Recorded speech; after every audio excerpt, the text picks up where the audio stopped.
All right, welcome to episode 45 of Real Talk with a Vulnerable Angel. Friends, I am your host, Nika May, the Vulnerable Angel. And I am joined by my regular guests tonight, Mike and Sharon. Welcome, guys. Hi, everybody. I'm eating plum. It's a plum. If you are new to this show, what we do is we just have deep, personal, vulnerable conversations drawing from our real life experience in the hope it inspires other people to have those vulnerable conversations with the people around them. So our topic tonight is character traits and flaws. And the reason I came up with this topic was because a couple of weeks ago, I realized that I had started to become really drawn to characters in anime who are both arrogant and kind. And I'm like, that's really interesting. I kind of want to explore what that's about. So if you're curious to know the details of that, you can go check it out on my Instagram from a couple of weeks ago. It's not that far back in my profile. The link to my Instagram, the description of this YouTube video. All right, you guys ready to get started with our questions? First question. Jumping right in. First question. The character trait you're proud of that others might sometimes misunderstand as a flaw.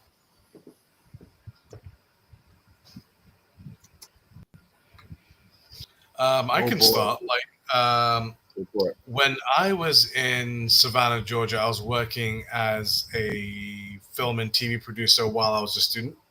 And a lot of my professors mentioned this to me, which was interesting because a lot of people, students, a lot of professors would say that I needed to be a lot more independent and forthcoming because as a producer, whenever I'm in group meetings, I always open up the floor. I'm like, okay, guys, how can we make this better? Do you have any ideas for this? Blah, blah, blah. And I remember some of my professors were like, you're too nice and maybe you need to be more headstrong. But I realized, as a producer, the best way I can equate it is you're a chef in a kitchen. You have to assemble all the ingredients, all the cooking utensils, blah blah blah blah, blah. And I realized, you're not the smartest person in the room. You're never the smartest person in the room 9 times out of 10. So it's always smart to always get this. Right. Sorry. Well, I mean, for me anyway. For me. In that room. Yes, in this room, I'm definitely not the most smartest, but yes, it's something where I'm very, very proud to have been a collaborative producer. I'm good at managing people and egos, surprisingly, which is interesting. And I like to see everything like a jigsaw piece and bring everything together. So it might come across like I'm very, very, I'm too maybe submissive, but at the same time, I if I want to put my foot down, I can. So yeah, that's something that I'm very proud of. I like that one. You got an answer, Mike? Or you want me to go? I did have an answer, but then I was thinking of a joke, and now I can't remember what my answer was. All right, I'll go. I think that my honesty. Now, this might seem like weird. Why would someone misunderstand this as a flaw? But I speak from the fact that some people think that I'm too honest sometimes, and like I like to be proud of myself, and so I will speak up about like everything. I'll overshare, I guess, in some cases, and people might be like, "Why are you sharing so much?" Or the times where I have been very blunt in my honesty, to the point that some people think that I'm being offensive. I'm not trying to be offensive, but sometimes it comes across that way. But it's I still very much appreciate, and like, if people can't handle, like, I do try to tone down the like really rude. If I know that I'm rude, then I do try and be kind and delivering my honesty. But if I don't realize it, like, tell me that like you can't handle it the way that I'm sharing it. But I feel like it's something that I would appreciate more of in other people, because I personally want to know if being too whatever in a certain context, because I'm not going to know if unless somebody tells me, and so that's why like honesty to me means a lot. The people who do stand up and give me their boundaries because they're honest when I've done something that makes them uncomfortable, I value them the most, and I can trust them the most because they will speak up about it. And it means that I can act accordingly to whatever their kind of boundaries are. And so, yeah, that's what I try to live to as well. Has your honesty ever got in trouble before? I'm sure it has. I think I've talked about this before. Like the big example that I have was when my ex-husband like berated me for saying that I thought that buying um, uh, women's care products like makeup and lotions and what facial cream and that sort of thing was a waste of money to somebody who sold those products in an MLM kind of way.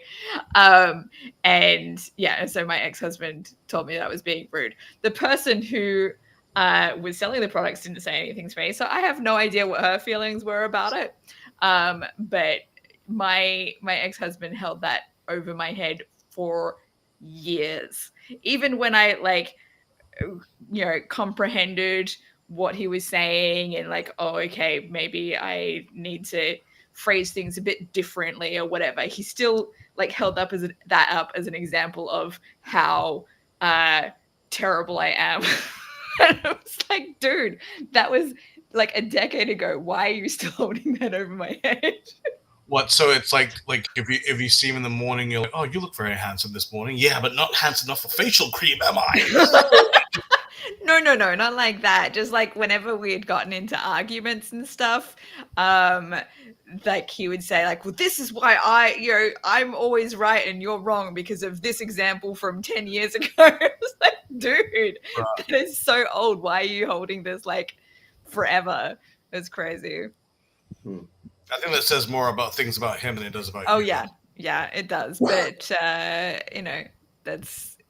that's the best example that I have. There have probably been other times, but I mean, I guess like another example might be when I posted, like when I was living in Malaysia, there was a time where I was feeling really lonely and left out of the comedy community, and I literally posted on Facebook about how I was feeling about this sort of thing. It's like, why am I not like getting invited to things and blah blah blah. And then someone like anonymously sent me a message about like how wrong I was. And I was like, oh shit.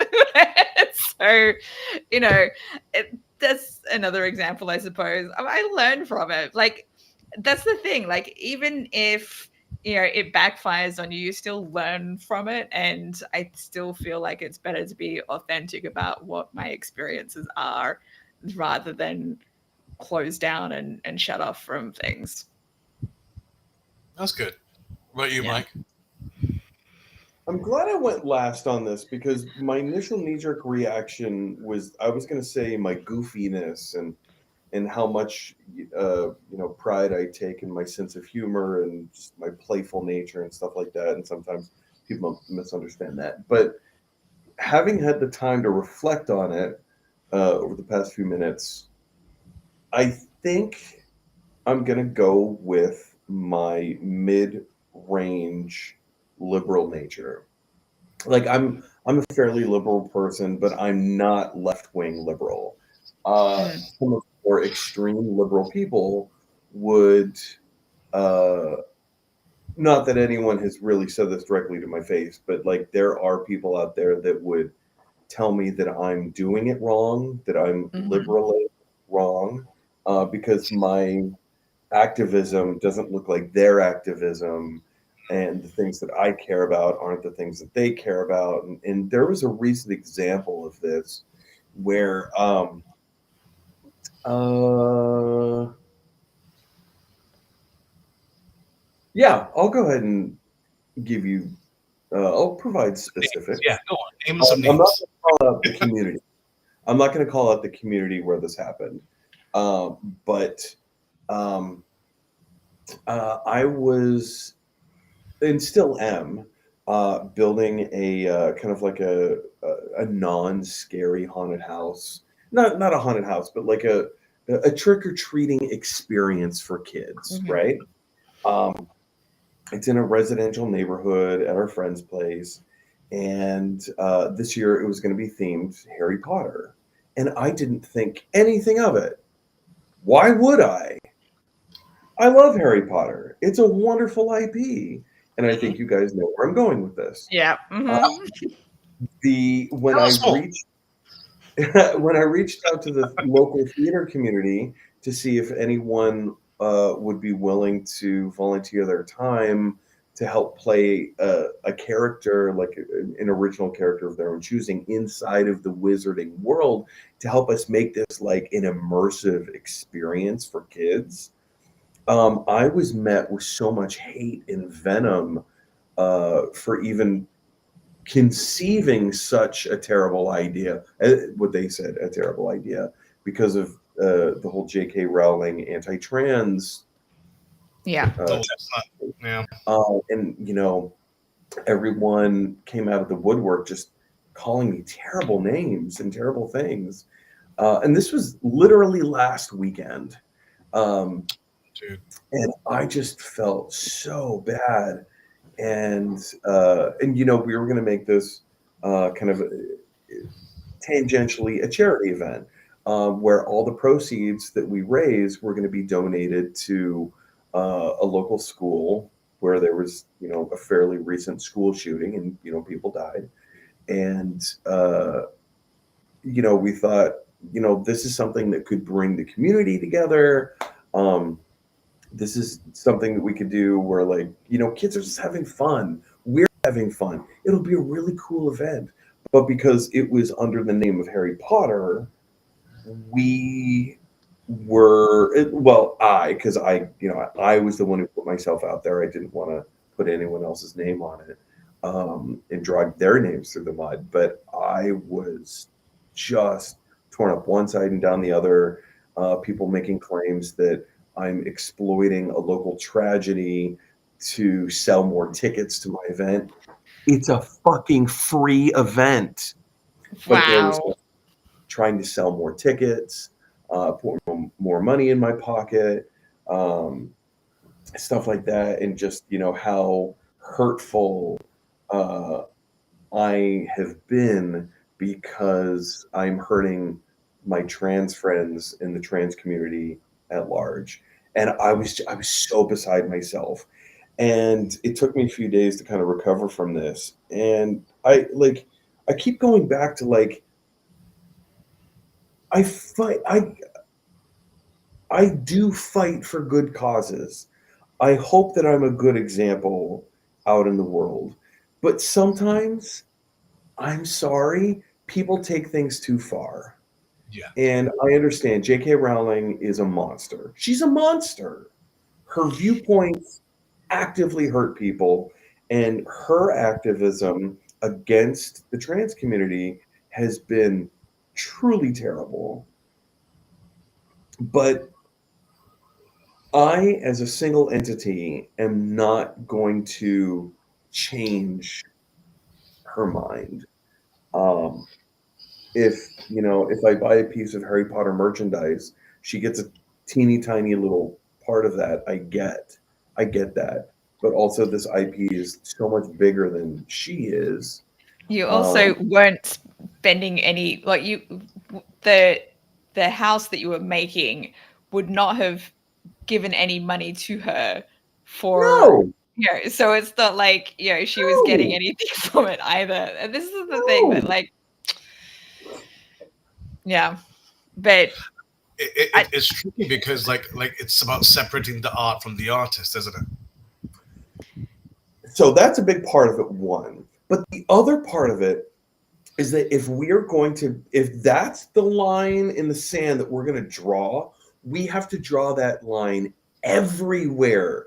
That means you can't shop at Walmart. That means you can't shop at Target. That means you can't shop at Amazon.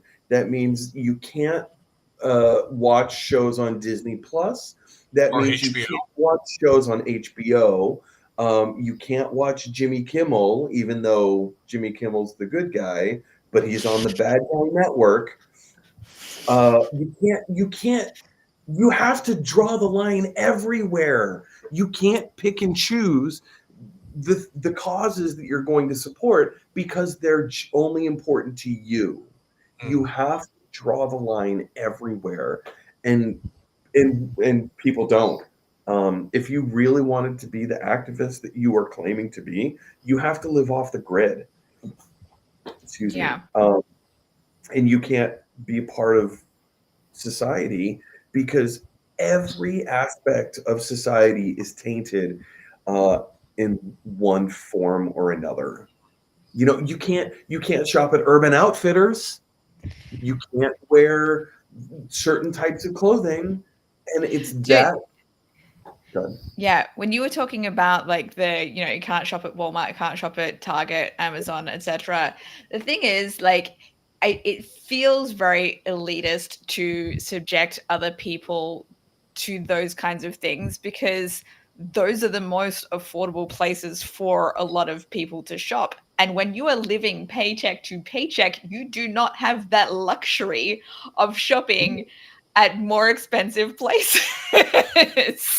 And that's Yeah. the thing that some of these people don't seem to understand, right? Like, great. So I'm kind of going off a tangent here, but like,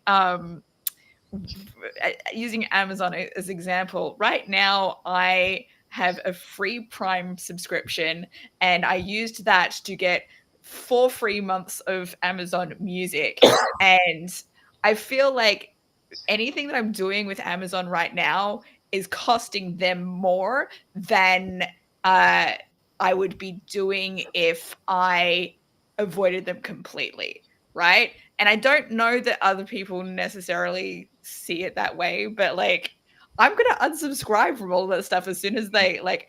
I don't want to pay for any of this stuff, Yeah, right? yeah, So this some people don't look at the terms in the different ways that you can actually cost a business money, and sometimes it is actually utilizing their services by making them lose money on what your actions are with them. but I Yeah. mean, whatever your activism is, whatever your activism looks like, you can't hold everyone to the same exact standard as you because you are in a place of privilege, Right. um, or fortune, or whatever.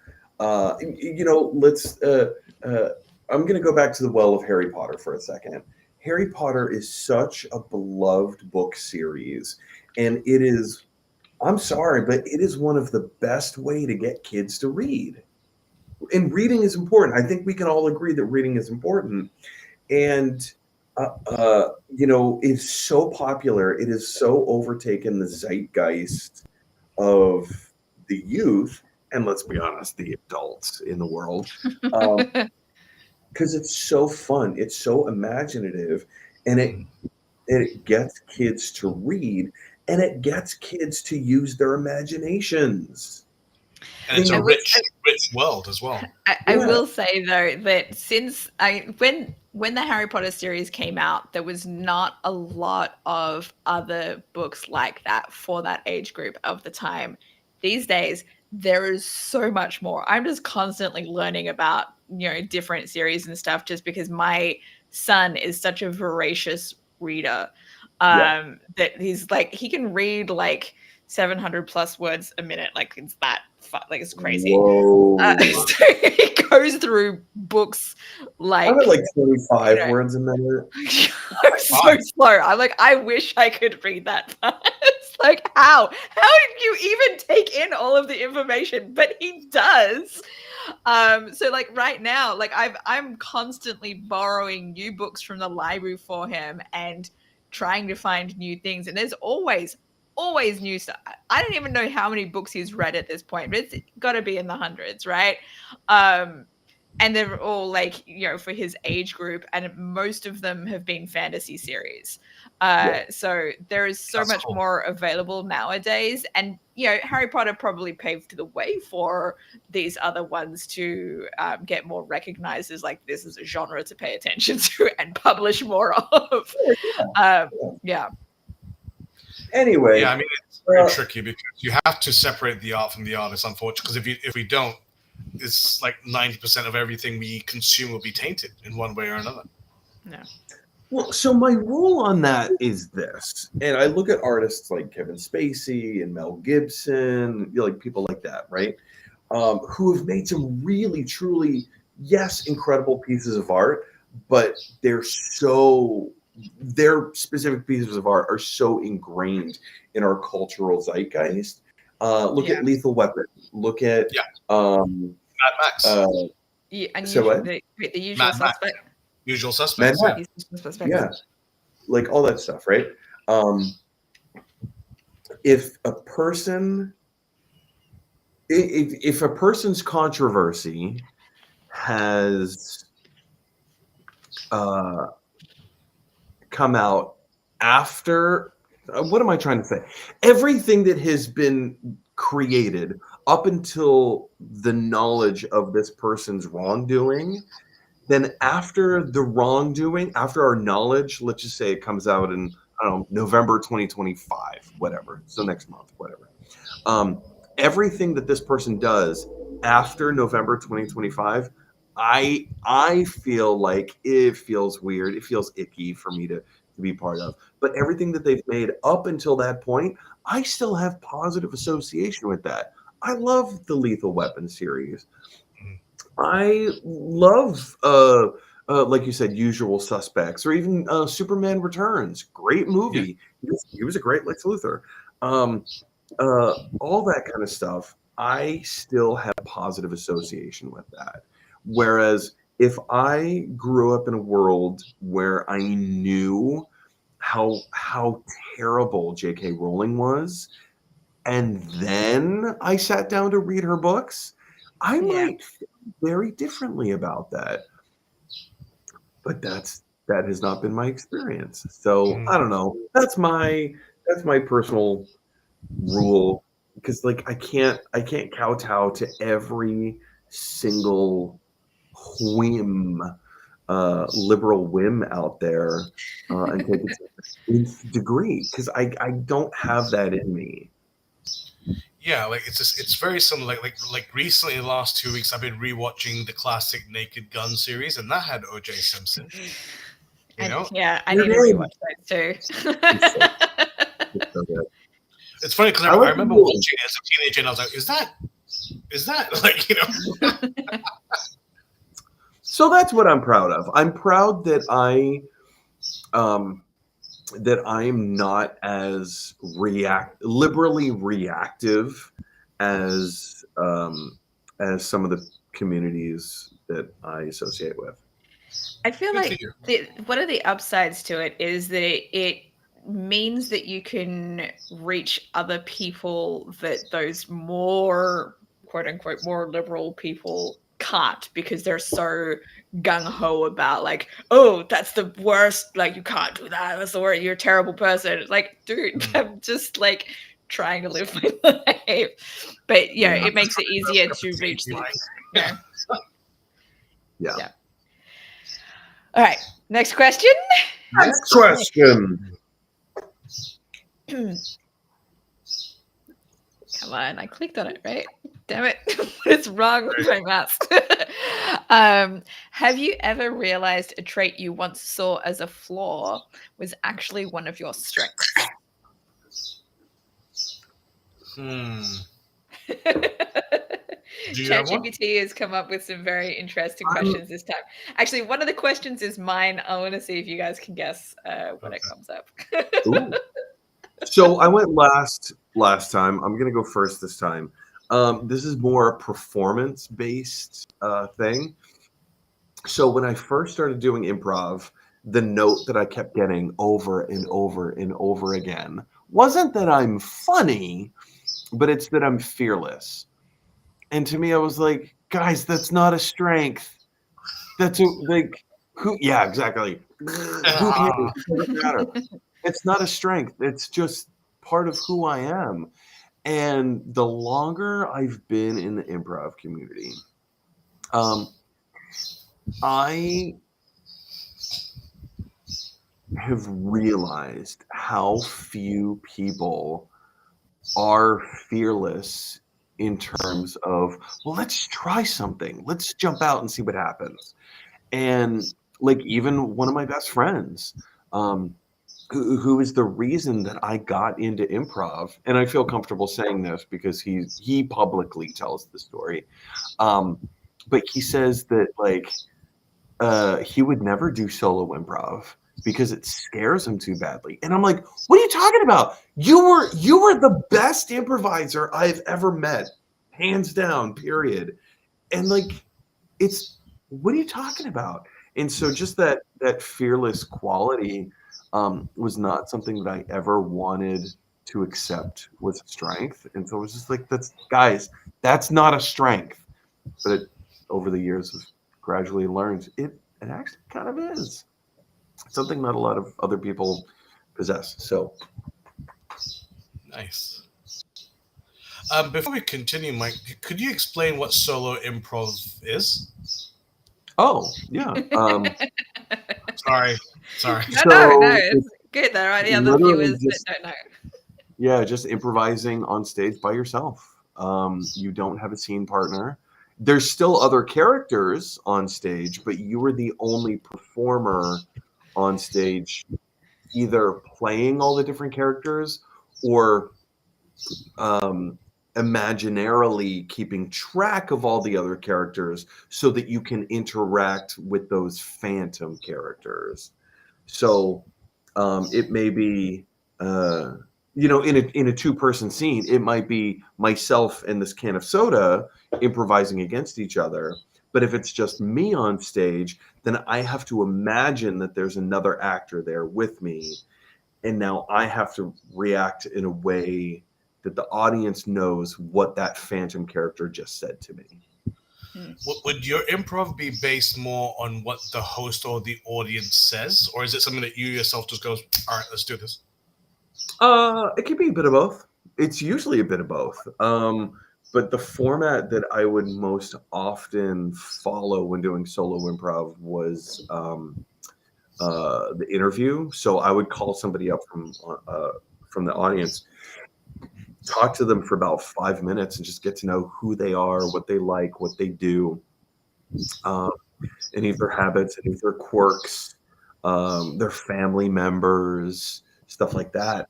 And then I would use that to basically improvise a kind of a condensed recreation of their life. It's cool, man. Yeah. What about you? Dominique has seen it a few times. Mm. I have, yeah. All right. Do you want to go next, Shara? Do you want No, to please go ahead. Okay. This is a tricky one for me. The thing that comes to mind, and I don't know if this is the best answer that I could give for this, but it's what's coming to mind. I would say my shyness.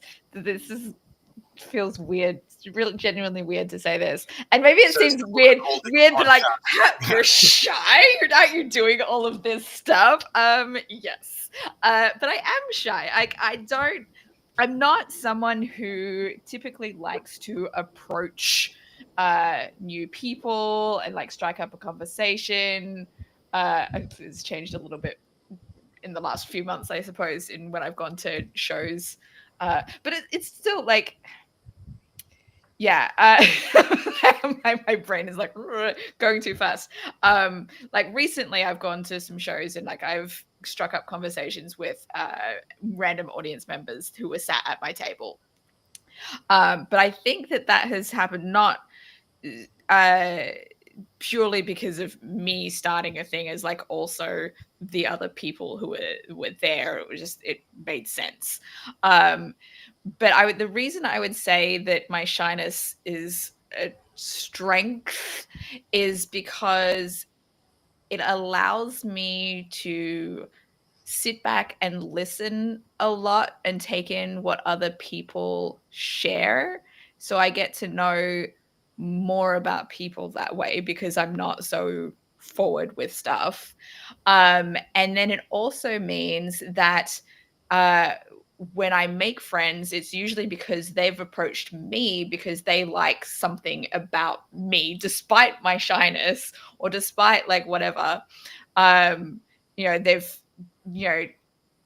seen something in me, whether it's like my performance on stage during improv or stand up or whatever. And to me, I feel like that has created more authentic friendships and relationships because of my standoffishness. And I know you're probably like, how are you shy? Like, I am. And I've always been that way. But yeah. We'll take your word for it. We'll take your word for it. Jared, how long did it really take me to open up within the comedy scene in Malaysia? Like, I was sat a lot of like, the Mumuk sessions that we went to after open mic nights and stuff. Mm-hmm. Most of the time, I did not say anything. I just sat there listening. But right? You came, didn't you? You joined us. Yeah, but that's not the same as. So like that's still me being shy because I'm not saying anything. Well, let's agree to disagree on that one. Okay. It's a good halfway point there. There's showing up but being reserved and dipping your toe into the water. It's like, swimming. You're not jumping into the deep end, no. but you're laying poolside. But it gives me a lot more ability to discern what different people are like and their personalities before I decide to jump in and who I want to actually talk to as well, I guess. Also known as knowing your audience. Yes, that's right. Knowing my audience. Yeah, because I don't know. It's hard otherwise. I don't know what to talk to people about if I don't already know them. I'm less shy one-on-one and talking to people one-on-one than I am in like group settings because I'm just like, there's no place for me to jump in here. Okay, like everyone's just like talking over each other. I'm like, ugh. But yeah. Anyway, that's my answer. For me, I think when I was younger, I used to be very, very mindful about. I always took pride in being everybody's friend. I didn't have one particular group. Not that I was a social butterfly, but I remember I was walking down the street and I was in Hull in England. Me and my roommates, we were just walking down the street. In every other block, people would walk past. We'd be like, Sharon, hey, what's up, man? Hey, and they're like, how do you know all these people? I'm just like, oh. And it used to bother me a lot when I was younger that if someone had a problem with me or we had a falling out, it would really, really resonate and it would eat at me for days. Like even if I didn't know why, I'll be sitting there going, what did I do wrong? Why doesn't this person like me? Like me, please like me. Why don't you like me? and I'll do anything for validation. And then as I got older, mind you, I haven't perfected this yet, but as I've gotten older, if someone just goes like, yeah, all right, I'm like, all right, cool, have a good life. And I'll just go on my merry way. Because one thing is just like, life's short, man. And you can't control the world. You can only control yourself, right? So if someone has a beef with you for whatever reason it is, it's not worth your time. If someone just goes, "Oh, I don't like the way you blah blah blah blah blah," I'm just like, all right, deuces. And it's not a reflection on you; it's on them. And it's not worth the aggravation. Just carry on with your life. I think it depends on the extent of what the beef is, though. Like some of those things can be resolved, but it depends on how much the other person wants to keep up their beef or not, right? Yeah. Yeah, like my ex-husband just wants to continue his beef with me. For as long as we do this live stream, I never want to have an episode where Shara doesn't go.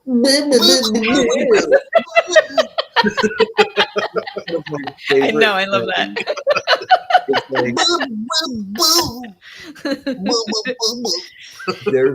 Sometimes sounds work, right, with the explaining what.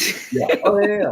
There's a podcast that I listen to religiously, and it's become a running joke that one of the guests, who's a recurring guest, every single time he's on, he always finds a way to work in Star Trek into what they're talking about. And so I feel like this is our version of that, where like I need Sherrod to just say every episode, at least once, hopefully more. But it's one of my favorite things. There you go. One of my favorite things. Yeah. Next question. Next question. What's a contradiction you see in yourself, like being both confident and self-critical, and how does it show up in your life? Well, that's interesting.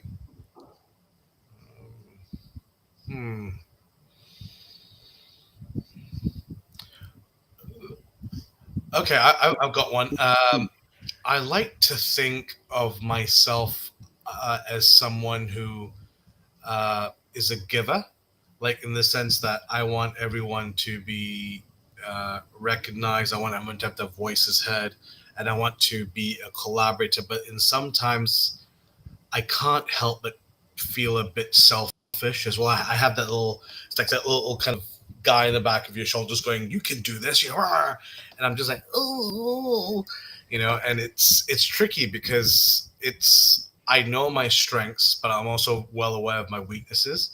And I have to admit, there is that little ego every once in a while they'll pop up that I've got to like smack away every once in a while.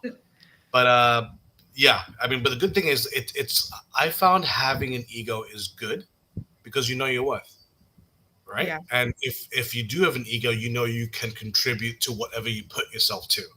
You're not going to be sat in the back just counting numbers, going boo, So it's something that I've got to work on for sure. Yeah, that actually reminded me of. I was thinking about this sort of in terms of this question while I was walking today, and also it relates to your answer too, Sharon. Like I feel like I'm both want to be in the spotlight as well as want to be the supporter, like just the supporting person. Like it feels weird for that. Like, why would I want to be both?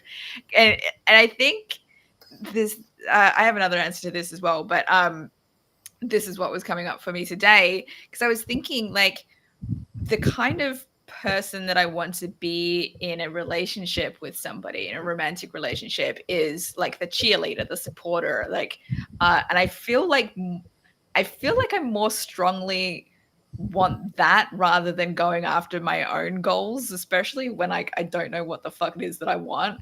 Like I like to be the person that is cheering on other people to go after what they want to do because I support them. But at the same time, like obviously I enjoy being in the spotlight given that I'm hosting this, and I've done so much performance and stuff as well. Yeah, it's a weird contradiction, I feel like, to want both of those things. I mean, you're definitely a giver, that's for sure. Thank you. Very interesting question, because this is something that I have only recently noticed about myself. In that, and I don't exactly know how to phrase this because I haven't put it into words yet. So bear with me. We're getting an But- exclusive, everyone. There you go.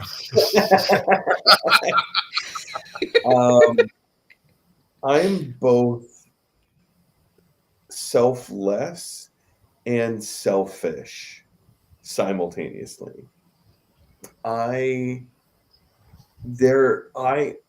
kind of pride myself on, sharing whatever it is that I have and wanting everyone to feel included, and like lifting people up. But also, if I'm on the subway and I have a seat, I'm not giving it to you. It's like if I have, this is a bad example, but it's one that's coming to mind. If I'm eating a Twix, and we all know that Twix comes in pairs, and somebody's like, "Oh, can I? Can I have that?" Like I said, it's a bad example, but maybe with a homeless person on the street, and they're asking me for $1, and I have a pocket full of cash, and I could absolutely spare $1. I don't want to give you that $1, and I don't know why that's a thing that is about me, but it's. You're not the only one, but Dude, I'm the same. Like, I feel badly about it, but I also don't. And I'm like, here's someone who could really genuinely use that and need it. But also, I don't mind buying a friend of mine like a $20 meal. Like, it's just, there's such a dissonance. There's such a dissonance in my brain. I just realized how that looked.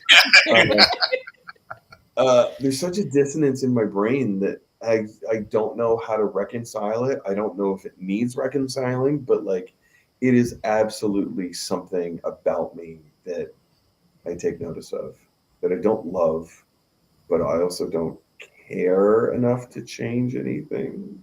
Yeah. Mhm. Yeah. Well, it's good that you recognize it. No, that's interesting because this is something I kind of touched on with in a conversation with a friend recently about you have to want to change in order to change, and sometimes you're just too comfortable with the status quo of what things are, and until something that happens that you actually realize that you do need to change to make things better for yourself, and that you are capable of doing that, then you're just going to stay with the status quo, whatever you're comfortable with. Yeah. Right. Well, I mean, changing and pretty much means that you have to relinquish control in some way or another, and that's not easy. Yeah. Mm-hmm. Yeah, your answer, Mike, is kind of also relates to the other example that I have, which I brought up at the beginning of the stream with the my appreciation for anime characters who are both arrogant and kind, and my realization that I think that stems from realizing that I also have some arrogance in me. I don't think that I ever realized that I do, because it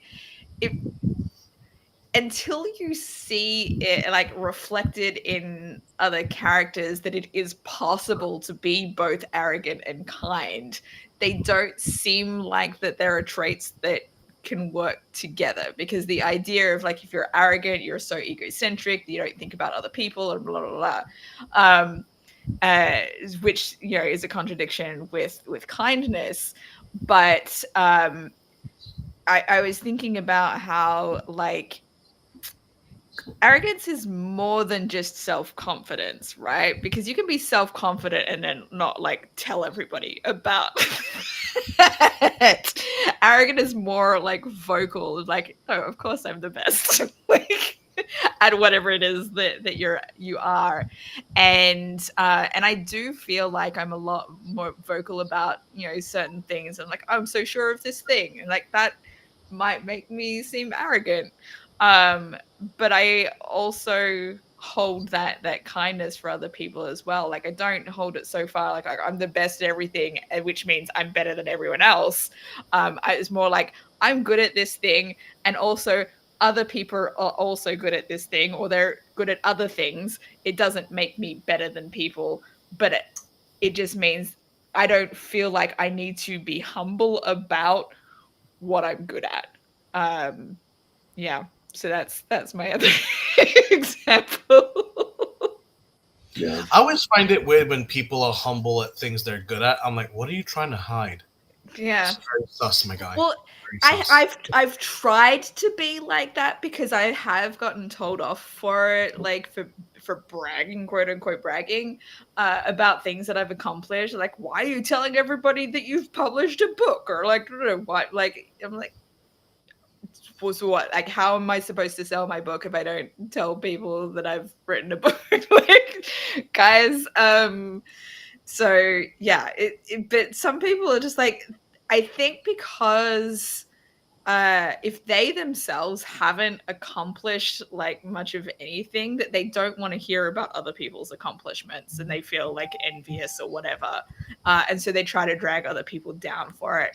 And so I guess I have grown more confident in my abilities now that I am just like, I will say it what it is. Like if I think that somebody thinks I'm awesome, then like I don't shoo away compliments like other people do. It's like, oh, if someone says, oh, you're amazing, you're so good at this thing, and some people are like, oh no, but I did this other thing that was crappy, or like they'll tone it down or whatever, the compliment. Whereas I will just like accept it, like, oh yeah, I know, thanks. Like I will take that in. It's right. Because if you're not able to like yourself like that, then I don't know, you're a drag to be around sometimes as well, if you're not able to own that you like yourself. Yeah. I got that. I don't know why this just reminds me of a story like when I was in university in Hull in the north of England. Like I was we were playing. I think we were playing Street Fighter 2, and like on the PlayStation, and all of us were. And I was, for some reason, I'm not a good player, but I was whooping everybody. Everybody. It was like when it stays on. I was like, ah, and they were like, how are you doing this? And I'm like, I don't know. I was button mashing. Button mashing? Like, yeah. Good, yeah. You're so good. You're so good. I'm like, I know. And like we were in a relatively small house, but there was 7 of us in there. So James had just got back from his shift as a bartender, and they're like, Jimmy, come on, like Sharon's been on for like 20 kills, like go and be. And Jimmy, who was still like wearing his tie, he was about to take his shoes off, and here I am, literally like fluffing up my imaginary hair, puffing my chest out. He's not even paying half attention. He just like does this. We will stop playing, and within a minute, he destroys me. He puts the controller down. He just goes, all right, I'll see you guys in a bit. Let me just get changed. And goes upstairs. And I'm just like, what the just happened? Because he knew the moves and you were just button mashing. Yeah, I mean, it was nothing to him. So I was like, something about that story that makes me think of when I was in middle school. So when I first got glasses, I was in 5th grade. And 5th grade, 6th grade, 7th grade, 8th grade, I don't know what was going on with me, but I always managed to break my glasses. My lens would fall out, the screw in the temple would fall out. I was always breaking my glasses. Yes, very expensive. And so in the 90s, in the mid 90s, there was this new metal technology that like you could put into glasses, and there were flexible frames. So like they were all just like metal frames, but like you could take your glasses off and bend them in half, and they would just snap back to like normal, how they typically were. And I begged my parents, please, please, please let me get a pair of these, because they may be expensive, yes, but I keep breaking so many pairs. So like this is the last one. And they're like, okay, fine. So we got them. Or at least I thought we got them. Oh, because I was in line, in the lunch line in the cafeteria in middle school, 8th grade.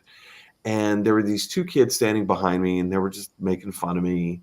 And I, like, it's something, I don't know, like it happened a lot. But this particular day, I was like, you know what? I'm going to tell those bullies the what for. And so I turn around and I stand up for myself. And they said, shut up, Brown, or else we'll break your glasses. And I said, you can't break my glasses. They're flexible. Snap. Oh, no. Snapped my own glasses in half right in front of 2 school bullies. But that sure showed them they couldn't break your glasses if you already broke them yourself.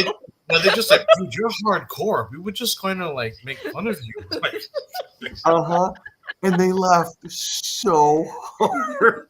I mean, rightfully so. I snapped my glasses right in front of them. It was, oh man. And having to go home and explain that to my parents. Ugh.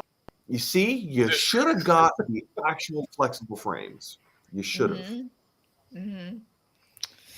Yeah, their fault for wanting to be cheap.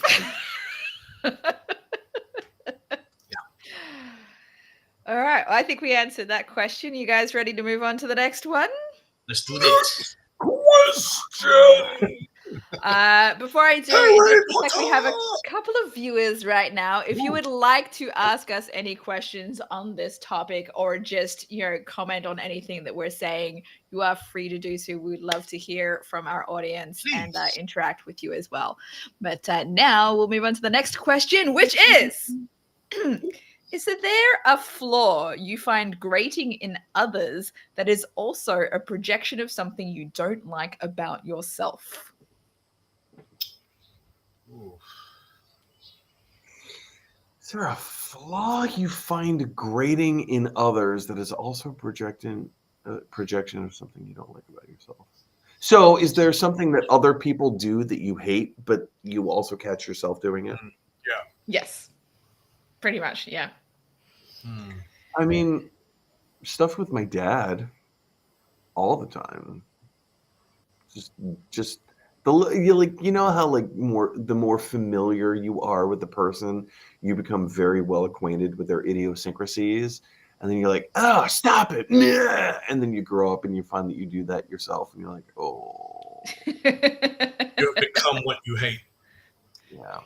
Yeah. I think there's a couple of things for me. Judgmentalness, like when someone is very judgmental towards me, I hate it, but I also don't like that about myself when I'm judgy of other people. And then also defensiveness. Like, stop fucking being defensive and just like own your shit. Oh shit, I do that myself. I get so defensive until I can take a step away and like think about, oh yeah, okay, they have a point. I'm sure there are others, but those were the first two that came to mind. For me, this only became apparent in later years for me. So when I got back from America to Malaysia, I was bedbound for a good year or two due to my illness. And I remember, this is pre-COVID, I would send messages to my friends saying, hey, listen, buddy, hope you're doing well. I'm bedbound, but I really would appreciate if you could drop by. Mind you, this is pre-video calling as well. And, 50% didn't even reply. those that did were like, listen, I'm busy, even though I didn't mention a time and a place. And maybe it's like a small, on a handful of people actually showed up, of the people that I messaged. And I remember that used to really, really annoy me until later on I realized, okay, you're not the center of the universe, blah, blah, blah, blah, blah. And then as, as I got stronger and now I'm like fully functional, it just, it just really, really kind of hit home about how selfish I was, because life happens, man. Like people always ask me, oh, like, do you think you can make time for this? And I'm just like, listen, dude, I'm double booked here in the morning. All I want to do is I've got some time here. I just want to go back, watch something trashy on Netflix and go to bed. I'm really sorry. But like, yeah, so life just happens. Life gets in the way. So I think it's all about just being a lot more aware and just more socially humble. So yeah, that's something that I need to work on too. Yeah, that's definitely something. I've definitely like had frustrations with people not making time for me, and then I'm also like, yeah, but I also don't make the effort to reach out to them and and make time either. But I'm also like I will make time for the people who matter the most to me. So that says something about, well, how much do I actually care about this person if I'm not actually putting in the effort into meeting up with them. Yeah. Yeah, I think social energy is definitely a thing. Yeah. All right. Well, I think we answered that question. One of our viewers has dropped us a comment. Who is it? My dad, of course. Yeah, right. My dad says. Wait, your dad watches the show? Oh my God, yeah. first time. What? First time viewer. My dad says there is some research I came across years ago that showed a bias against shy people by labeling them as arrogant. Sure. It's really funny that my dad brings this up since I mentioned being shy earlier. Yep. In the stream. What's the story? I mean, I'm claiming myself as arrogant. I don't know if I don't think I've ever had anyone else accuse me of being arrogant. I've had people accuse me of being what was the thing? When I God damn it, why is the word not coming to me? But when I'm not humble and I'm too proud and like and share my experiences. God fuck, why can't I remember the word? Anyway, because I'm autistic and things seep out. Yeah, but I don't think I've ever actually been accused of arrogance. So it's or being arrogant myself is more just something I recognized as something that I do actually carry as a trait that maybe other people don't see it because it's more of an internal arrogance. But yeah, that's interesting that that there is a bias against shy people by labeling them as arrogant. It's tricky though, isn't it? I feel like I've probably heard something about that before too. Like, the reason that people they're not shy, they're just not talking because they think they're too good for you, right? That's what that kind of impression is. So, yeah. You okay there, Mike? Yeah. Well, it was like the trifecta. I got up because one of my cats was trying to knock one of these like wall hanging nail things. So I was like, all right. And then I stood up and I go, I'm cold. It's 44 degrees outside right now. And I've got all the windows open and the wind is blowing. And I'm like, oh, I'm chilly. So I sat down and then I realized that the chair had been set up. Anyway, almost fell over. Charity, you typing to convert 44 degrees Yep, Fahrenheit to Celsius? Yep. Sorry. Oh yeah, right 44 degrees Celsius is very hot. Yeah, well, right now it is 87 degrees Fahrenheit. So that for a Celsius, that would be 31 for me. So there you go. There you go. Yeah, pretty warm. Pretty warm. That's Pretty that's tasty. that's pretty average for Malaysia. That's a regular Malaysian Yeah, day. it's actually quite good for Malaysia, actually. Yeah. Well, it's still kind of warm. Like the average temperature in Malaysia year round is 24 to 32 Celsius. So 31 is a little on the higher end of I like it. I like how you have that information stored readily in your mind. You already go, I am just like that. I'm that knowledgeable about Malaysia primarily because I used to live there. But like, my experience with it is quite extensive at this point, I suppose. I for dinner tonight made chicken rendang from oh, a sauce packet that I bought in Malaysia nice. last year, and I had not made yet. Like, I bought this one packet of rendang. How did it turn out? Last year. Very spicy. So spicy that my son could only eat half of it. You gotta train him. You gotta train him. That was my thinking. I'm like, I gotta get you used to eating this Malaysian food before we move there. I mean, if he can't handle packed spicy food, he's gonna struggle. Yeah. I think we'll start him on lower doses of spice and then work our way up. But he needs to be exposed to more. The boy needs to learn. Yes. Anyway, so that was my my adventure in Malaysian food today. Okay, moving on.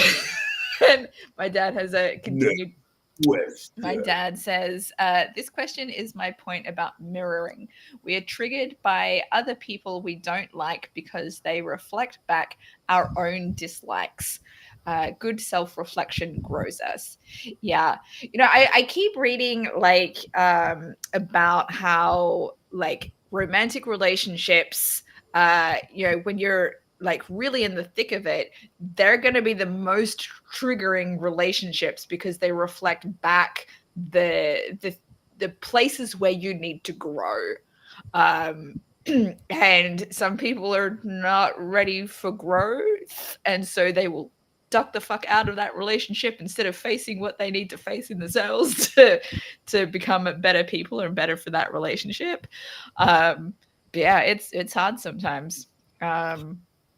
Well, I mean, sometimes it's not just about accepting it. Sometimes we just don't see it, or we don't want to see it. Yeah, don't want to see it, because, as I said earlier, we're comfortable with the way things are until things get so hard that you realize that you have to force yourself to change. I love about the song "Man in the Mirror" by Michael Jackson. And I bring this up all the time, not just on the stream, but like to other people in the world.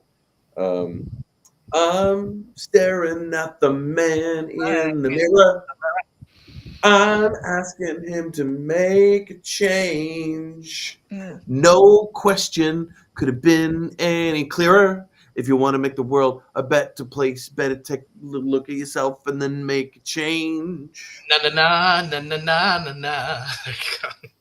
So true. So true. Okay, my dad. I'm going to bring up this. Remember, humility is truth-based. He accidentally clicked enter. Lots of false humility out there. False humility is also a flaw. Yeah, some people are fake humble. Someone give me. I mean, I'm sure there are. Can you give me an example of, let's say, false humility? Like when you're really actually arrogant, but you don't want people to know that you are, so you fake the so you go above and beyond, too kind, or yeah. Did you ever see the movie Pop Star Never Stop, Never Stopping? Mm-mm. With the Lonely Island. Have you ever heard of it? Oh yeah, I know the Lonely Island, but I haven't seen the movie. But I'm like, there's a movie with the Lonely Island. Gonna check that out. It's their first movie, and it's so good. It's like legit, really, really good. So Andy Samberg plays just like a major, big Justin Timberlake style pop star, right? And so his hold on, I gotta look up the lyrics because they're so good. But the song is called Humble. Mm. Um, here it is. I'm so humble. The And song's the actually lyrics. called "I'm So Humble." Yeah. Oh shoot, hold on. The lyrics aren't popping up. Let me. While you're looking them up, my first exposure to The Lonely Island, I think somebody shared a video of there are 3 songs that I remember as like the early, like, oh, these are amazing. But I think the first song that someone shared with me was Dick in a Box. Just like, Classic. Oh yeah. Classic. Okay. So the chorus goes, bar none, I'm the most number one at the top of the humble list. My apple crumble is by far the most crumble list, but I act like it tastes bad out of humbleness. The thing about me that is so impressive is how infrequently I mention all of my successes. I poo-poo it when girls say I should model. My belly's full from all the pride I swallow. I'm the most, yeah, I'm the most courteous, biddable, hospitable, reverential, normal Larry, Arnold Schwarzeneggerly. I hate Nice. compliments. Put him in the mortuary. I'm so ordinary that it's truly quite extraordinary. that's Wow. amazing. So you want to know the definition of false humility or false humility? That's That song. Yeah. Yeah, that's a great example.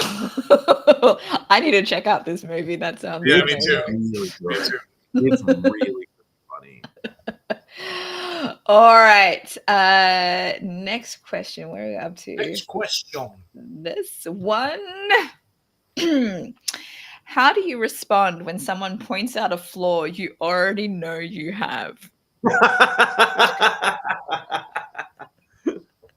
What a Is this great the question, that you ChatGPT. wrote? No, this is ChatGPT. Mm-mm. How do you respond when someone points out a flaw? So I think this is where my uh, experience being bullied comes into play, combined with being a comedian, in that I take ownership of it. Even if I wasn't aware of it, if it's something that I can immediately recognize when somebody else points it out to me, I have to take ownership of it because I can't allow the other person to hold that over my head. So I have to take it back. Either have already taken ownership of it or take it back so that I get to control the narrative of my own flaws. So I just roll with the punches and be like, I always, I don't know, what's a flaw? Oh yeah, I always murder people. Yep, that's me. I'm the murderer. No, I have to play that. I have to play it in a jokey kind of a way so that my self defenses are intact. Yeah, Yeah. that's good. I think for me, it depends on who is delivering it and how they're delivering it. Yeah. Because there are definitely times that I will get defensive, especially if I feel attacked with it, rather than if they're like delivering it in a thoughtful way, like, hey, I just want to help you. Then that's different than if it comes across like an attack. But once I get through the defensiveness, then I'm probably more likely to take ownership of it. Um, uh, but yeah, it depends also. Like, is this a flaw that I uh, am working on changing about myself? Is it a flaw that I have no control over because, for example, autistic behaviors and stuff? I can't help that if I'm autistic, and like that's just something Right. that is part of who I am, right? Um, I am what I then am. it makes a difference. So one example that comes to mind for me is like when I years ago when I started getting into therapy after moving here, and I talked to my therapist about how my then husband was always complaining about my lack of tidiness and cleanliness and things like that, and he wanted me to do more around the house.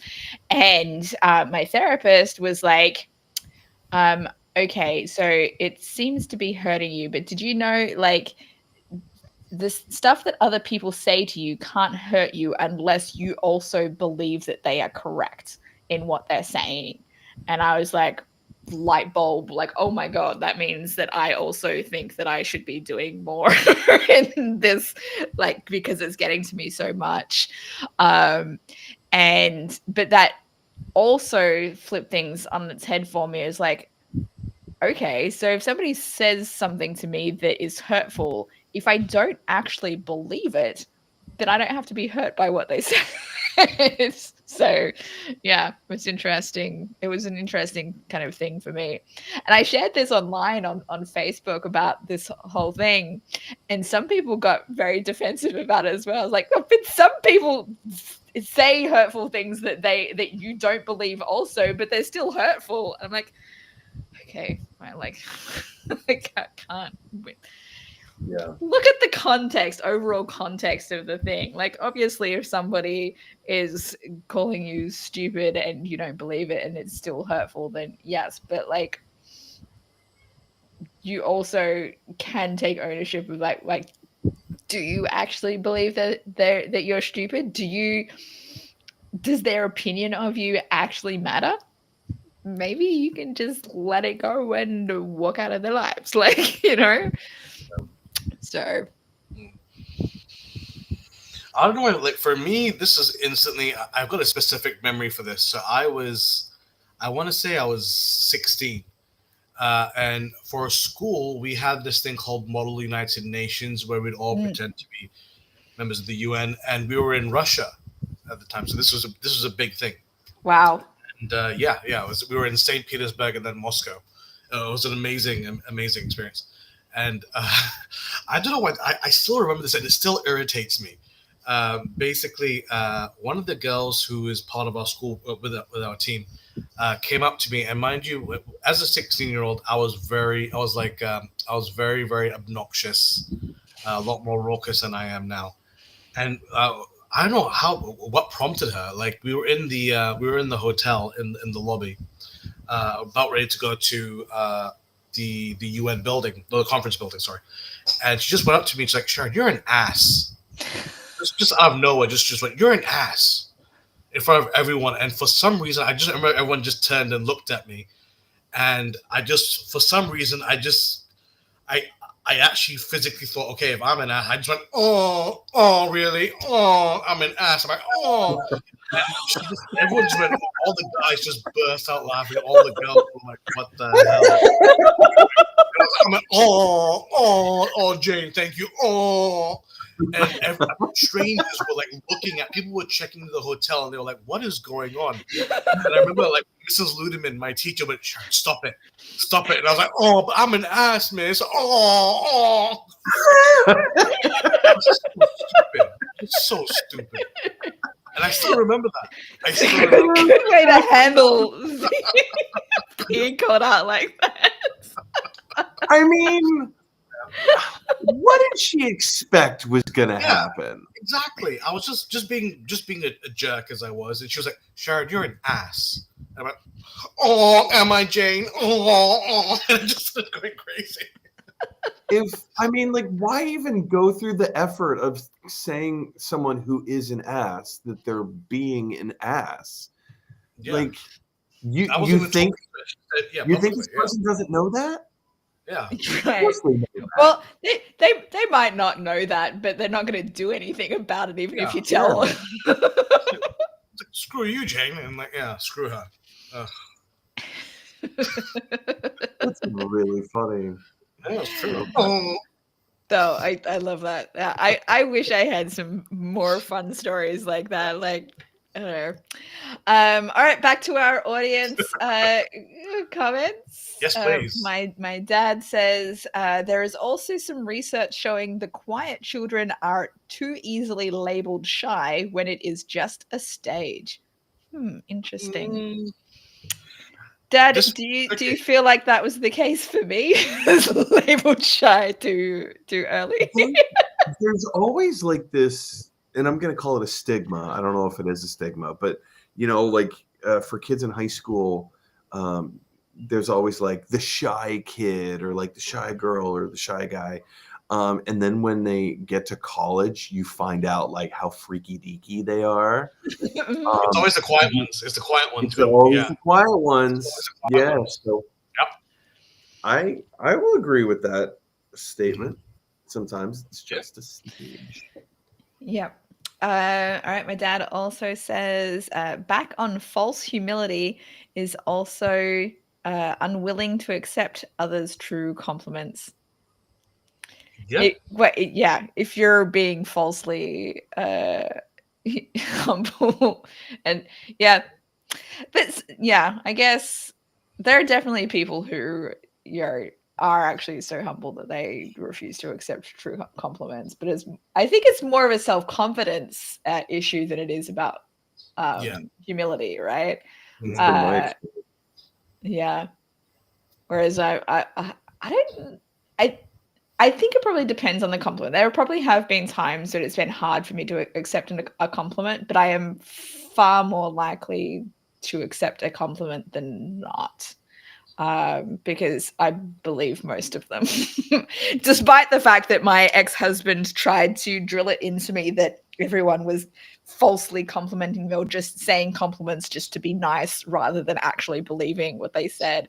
And it wasn't until I was going through my divorce that I realized that what he was saying, sharing with that was a projection, because that's how he handled compliments. He only gave false compliments to people because he wanted something out of it.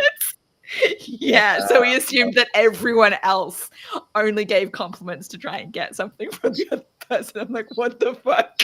For me growing up, I always had a hard time accepting people's compliments because I never believed any of those things about myself.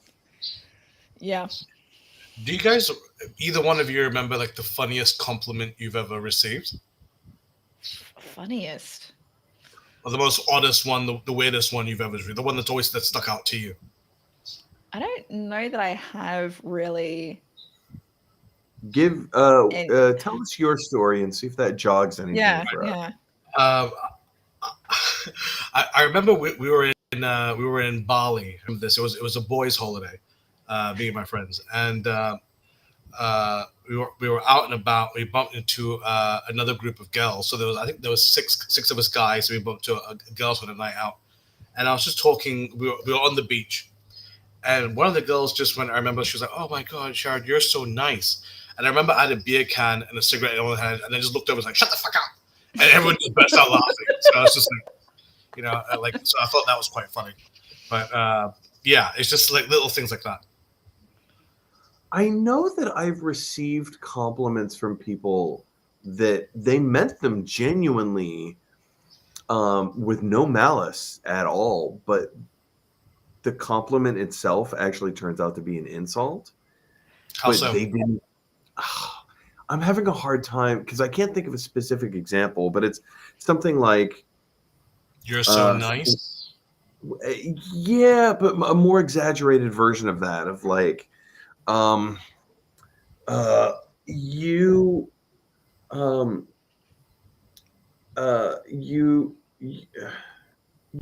pick up poop so well. Like just a crude example. But like, Is there a technique?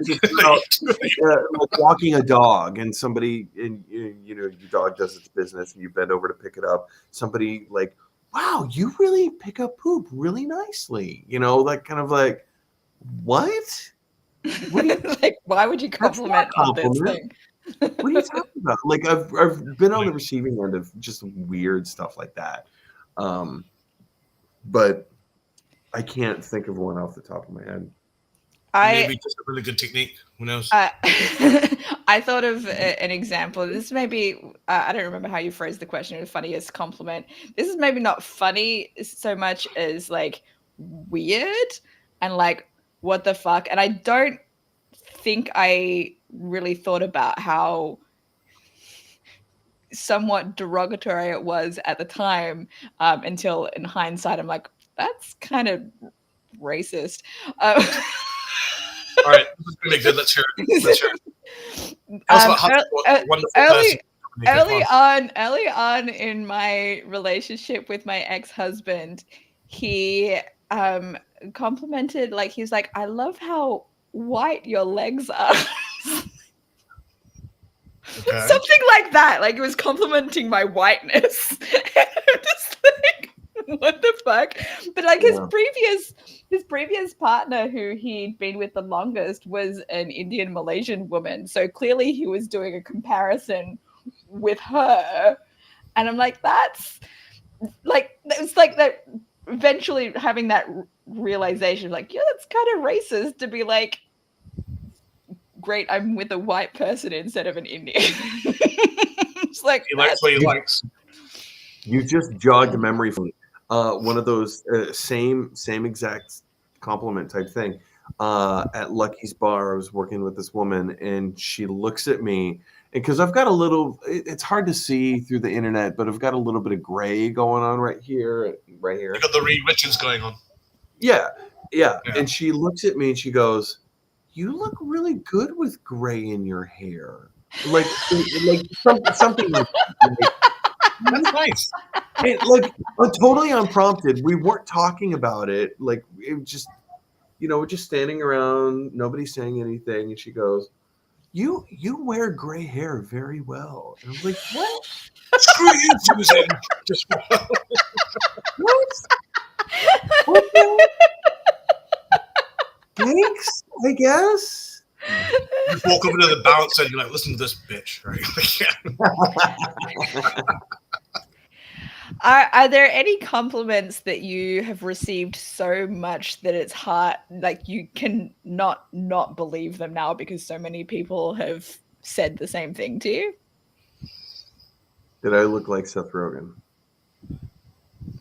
Is that a compliment? I kind of see it now that you mention it. I do kind of see it.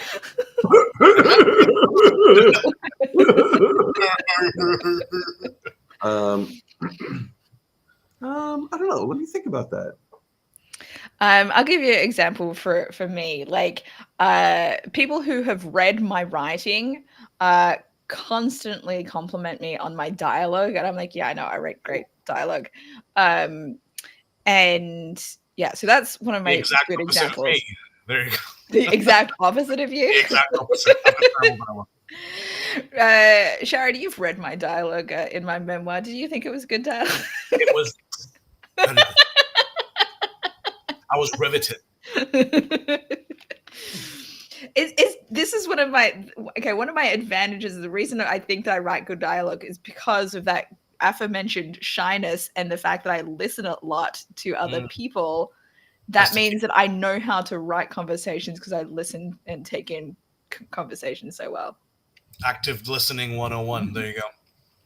Okay, here's to answer your question, Dominica. I have never considered myself to be a good-looking person, but from time to time, I receive a lot of compliments that I'm a good-looking person, and I really don't see it. I don't know why people continue to say this to me, but it's that. Michael. I can relate to that. I also have had a long history of not finding myself attractive, but the people who have complimented me for the fact that they find me attractive, them I believe, because like, why would they lie to me about that? Like, okay, some might be like just they want to get into my pants, but that doesn't mean that they're What's in your pants? Massive gun. Ooh, Massive. Battle of the I mean, Peeps. they Battle want of the to Peeps. wear them, Mike, because they love my pets so much. They All want to literally get What into them size by are you, putting them baby? on. Yeah. That just reminds me of I was rewatching Scary Movie the other day, and like was it Ray talking to his girlfriend? He's like, "Damn girl, I love to get in your pants." She's like, "Really, Ray?" It's like, "Yeah." What size are you? You know, Those are good movies. it's a great movie. All right, moving on to the next comment. Next Guess what? We comment. have another viewer. Another view. It's Daniel. Daniel. Daniel is back. Yes. What's up? And he says, responds to question, I promote them to rank of Captain Obvious. Well done. I don't remember what the question was. We probably should have brought that up earlier. I promote them to rank of Captain Obvious. What do you do? What was the question? What do you I think do? it's when someone points out a flaw. Yeah. Oh, yeah. Yeah. Yeah. Like, thank you. I recognize All right. Okay, my dad has another thing here for us. He says self-defensiveness can be a response to being afraid to confront change. Absolutely. Change can be confronting, and avoidance is easier than choosing growth. This happened a lot to me that only recently is finally getting through. Yeah, it takes a lot. I feel you. It takes a lot. All right, ready for our next question? Next question. Which personal flaw have you worked hardest to change, and what have you learned in the process? Racism. Fair. I grew up in a very racist, homophobic, xenophobic, sexist community. And so it has taken literal decades to beat that out of my system. And like there are still knee-jerk reactions that I have. Like that will be with me for the rest of my life. There are some things that you can't unprogram, but you can take control of your outward display and change what you care about. So yeah. You know, it's crazy, Mike. That every time you talk about your upbringing, I always get so shocked because when you talked about it, and then the way you are now, I would never put two and two together at all, ever. Yeah. Well, it's not like I grew up being a racist. I grew up being We know of. bigoted. I grew up being bigoted. Just avoiding people of color on the street. Oh, they're dangerous. Why? Because they're not white. Yeah, because you weren't exposed to them within your community of people that you actually had conversation with. Yeah. Growing up in my household, my dad used racist terminology, not knowing that it was offensive Racist? or improper. Yeah. He didn't think it was a bad thing. It was just because that's how he was raised. He grew up on that terminology. And my mom to a certain degree as well, who also, they both grew up in very white neighborhoods. Just the whole, I remember my dad telling this story of when there was a black family that moved into his neighborhood in the 1960s, I believe. I think it was my grandmother or grandfather saying something like, well, there goes the neighborhood, but in a genuine kind of way, like they meant it. Well, there goes the neighborhood. And to me, I grew up with it just being as a colloquial kind of a funny, oh, there goes the neighborhood, kind of a way, without understanding the truth behind the sentiment. And how hurtful and detrimental comments like that are. So yeah, just the beating it out of my system, and it's taken a long time. That's a really good answer. Yeah, that's really good. That's really good. I think for me, this is one is tricky because from I want to say up till 18, I was very much a odd duck out. Not quite loser level, but just I was on that tier. I was on that tier, and it was only when I was 18 when I moved to when I was in England for university. You have the opportunity to rebrand yourself, and I learned like this. It's weird because I thought that to really become to gain a lot of friends, you have to become overpoweringly loud. You'd have to be super extroverted. Is that a word? Yeah. You'd have to be larger than life, and you could be a dick and get away with it because that's how friends work. And unfortunately, later on, I come to learn that I was pushing people away, and I was being really mean, and I wasn't a nice guy. Like one thing that always brings to my mind about how awful I was.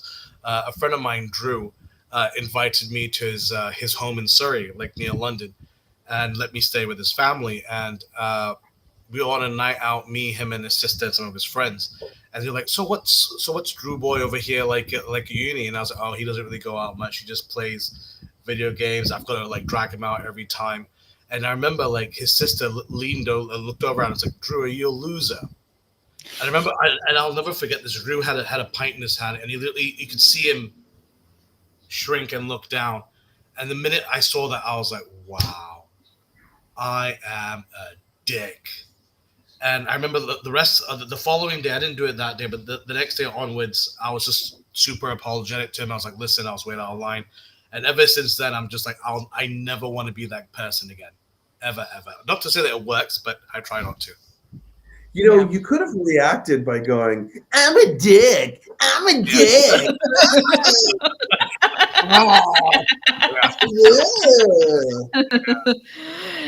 But it's weird though because that was such an obvious dickish move that I pulled. I was like, "Oh my god!" But it made me think. This is clearly not the first time I've done this. Not necessarily with him, but in years. And I remember just going back and like, yeah, for example, I remember being at a house party with this girl that I really, really liked, but I was strictly very much in the friend zone, but I really liked her. And I was with all the friends, her roommates, and we were just talking about experiences and how expensive the fees were, like university fees. And I was like, "Yeah, I'm here on a scholarship. I don't pay a cent because I'm so smart." And I remember one girl. I remember I'll never forget this. She was leaning up against the kitchen counter like this, and she just went. You could hear the cup slam onto the table. She's like, "I don't think that's very fair. The fact is, you get a full ride and we don't." And I just went, "I'm going out for a cigarette," and I just walked out. And I was just like, it still bothers me. I'm like, "You're a dick." It's such a dick thing to say. Yeah. But that's a good example. Like, that's very similar to my example that I gave earlier, where I was like, I think spending money on skincare products is a waste of money to somebody who sells them. Yeah, because I remember just like a friend that was just like, "Oh, I don't think that's very fair that we all have to pay this much and you get everything for free." And I remember just going like, "Don't hate the player, hate the game. Talk to them, not me." And it was only like later on I was just like, "God, you're a dick." Still could have handled it in a different way, even if it was true. Still could have handled it better in a different way. Don't hate the player, hate the game. Yeah. Awful. Wow. All right. My answer to this, I would say, self-loathing. Just like beating down on myself, and thinking I'm not good enough for things. Huge personal flaw, and so that's definitely something that I've been working on for years. Liking myself. Like finding things about myself to like, and believe, like working on believing that other people like me too. It's definitely been a process because I did not feel liked or appreciated much at all growing up, and so when you feel like what you're receiving is "you're a stupid person, then you kind of take that on, right, and embody it, and start sharing. When you don't think that you're worth anything, then you accept the bare minimum or even less than, right, in relationships, in life, and what have you. And God, it's just been so challenging, and so yeah, hard, but learning to speak up for myself and believing that I deserve better, so that I can speak up for myself. It's an ongoing process. Sometimes there are setbacks, but I'm definitely in a better place with it now than what I used to be. That makes me think of the song by Soul Asylum, Frustrated Incorporated. If you're familiar. I don't think I've heard that song. No? It's like one of Nope. the classics. I know Smash just my. what you need. I might just have the thing. Do you feel like you've changed since? Changed what? Dominica, do you feel like you've changed since? Yeah. I don't hate myself anywhere near as much as I used to. I mean, back in the day, I hated myself so much that I wanted to unalive myself. That's the term that we use, right? Yep. On the streaming. Avoid that. And I haven't had thoughts like that since I was married. So that's progress. And like it, as I said, like it's still growth, always working on it, and there are setbacks, but I like myself a lot more now. I mean, I don't think I would have this internalized arrogance that I mentioned earlier if I hadn't worked on this aspect of my self-loathing. I mean, it all breaks down to the adage, right? Who's gonna like you if you yourself don't like yourself? No, it's possible. Like, I've been in relationships with men who don't like themselves. In fact, most of my relationships have been with men who don't like themselves. She has a type, ladies and gentlemen. She has a type. It's not that I'm intentional. Okay, so I think this is where I mentioned earlier that like I in a romantic relationship I want to be the supporter, and I think that's where this comes from. Is like when I find myself with men when I find myself with men who don't like themselves, that I have this belief that if I support them enough and if I believe in them enough, then they'll be able to like themselves. Note to self: any potential suitors, tell Dominica that you're self-loathing, and that'll perk her interest. So, but you need to be able to grow out of it as well, because clearly, like when it stays that way and you constantly tell your partner that you're a shit person and you're going to stay being a shit person, then your partner will eventually believe you and realize that there is nothing that they can actually do to help you change and be not a shit person. And then they'll leave. So, you still have to have that growth aspect. If I can't see that my supportive nature is not impacting you, if I can't see that my supportive nature is impacting you in a positive way, then I will give up on it, right? Like you have to be open to that influence of being seen by me, and I still want to believe that it is possible, and the reason I feel that way is because I have been there. I've been on the receiving end of that. Like back in the day when I had a lot of this self-loathing, you may have recalled that I have talked about this before. My Malaysian ex, Lee is the name that I use for him. He believed in me when I didn't believe in myself. And his belief in me was one of the things that helped me believe in myself more and want to be a better person. So that's why I do feel like it is possible to have somebody else's influence over you realizing that you're a better person. It doesn't have to come from your own internal stuff. It can be an external validation thing first before you realize that what they're saying is true. It's a slippery slope, though, because I think that's what really affects a lot of celebrities, artists, and athletes. Everyone goes, "You're the best. You're the best. You're the best."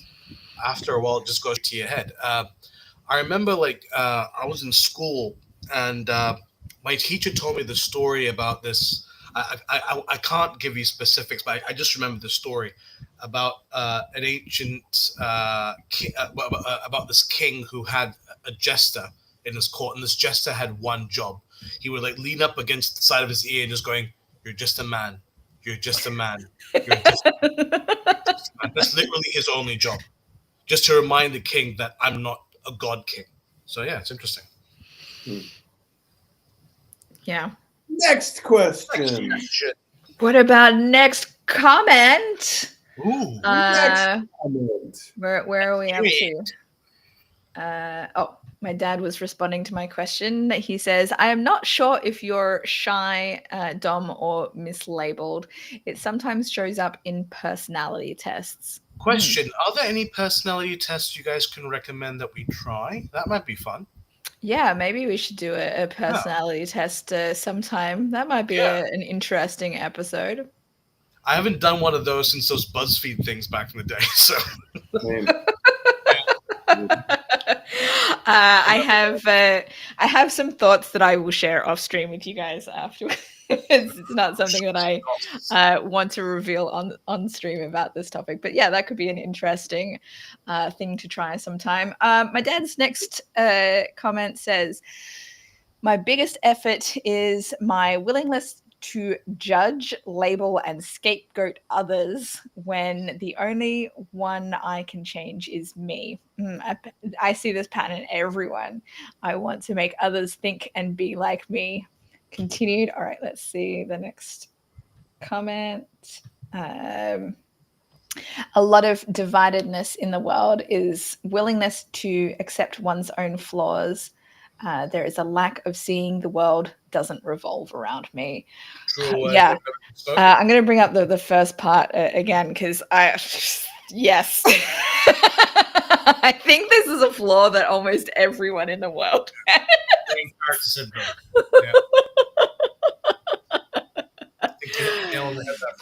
Just we don't want to accept blame, so we don't want to believe that we are the problem, so we're more likely to blame and scapegoat other people.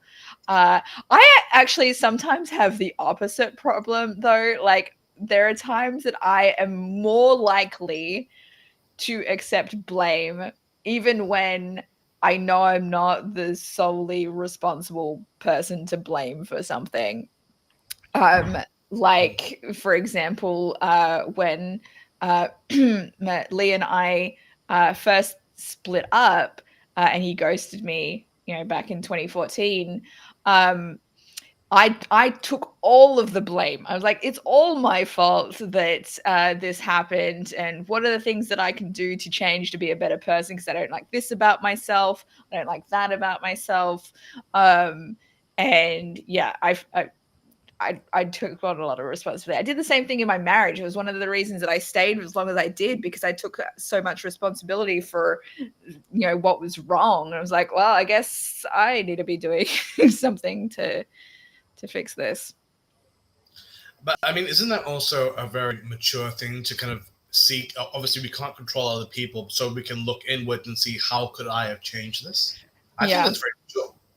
Yeah. It's healthy to do that, but not if you're accepting all of the blame. You need to acknowledge that it's a two-way street. Other people have some responsibility as well.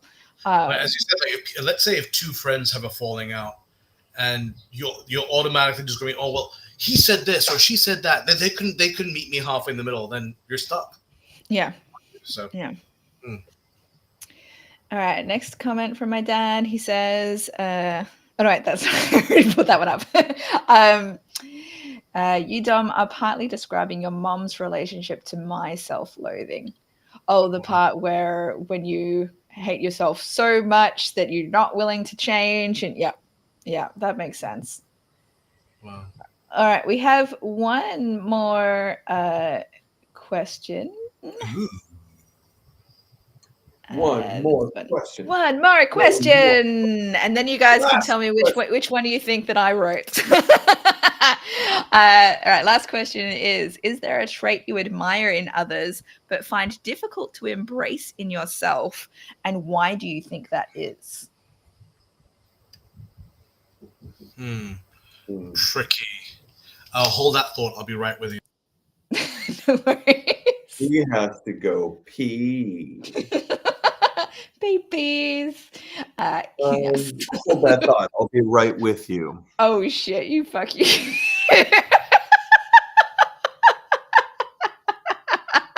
That'll just show off my cleavage to. Hopefully it's not bad in the audience right now. Jared, that was a really quick urination, my friend. No, it was a knock on the door, my friend. That's what it was. So is there a trait that you admire in others but find difficult to embrace in yourself? Dominica, you want to kick this one off? I think I need some time to think. Yeah. You think this is the one that I wrote? Is it not? No, it's not. Ooh. Which one did you wrote? I'll bring it up afterwards if you. All right, if you okay. Yeah. No, I need some time to think about this. What is it? Yes, I know that there are. I know that there are plenty of other. Hi, Athena. Traits in other people that I admire and that I wish that I had that. I don't know if it's charisma or,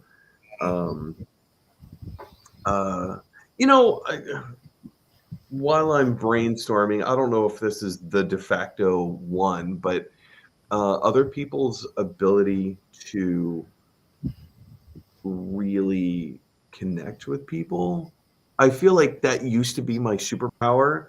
And with whatever medication that I'm currently on, it has waned. So like my attention span, I find it so much more difficult to concentrate on the other person and like really care about what it is that they're saying and doing.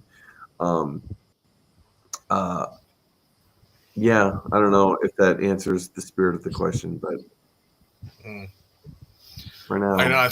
I think for me, it's again something that I used to be when I was younger. Not so much anymore. Like people's, I don't know if this is a term, gung ho-ness. You know, people who know what they want and they'll go straight for it. That's something that I thought I had when I was younger, but I find myself a lot more reserved and fearful as I've gotten older. Obviously, post illness, especially so as well, because that fundamentally changed me on a basic level. But yeah, like if I see someone who is unapologetic in what they want to do, I'm like, it's cool. I was thinking I was going to give an answer like that, but I was like, but I really also, that's not something I don't find difficult to embrace myself. I do go after the things that I want once I actually know what it is that I want, I do go after it. So, God, what I had an answer. Now your answer like made me forget. I think the people who stand up for their beliefs.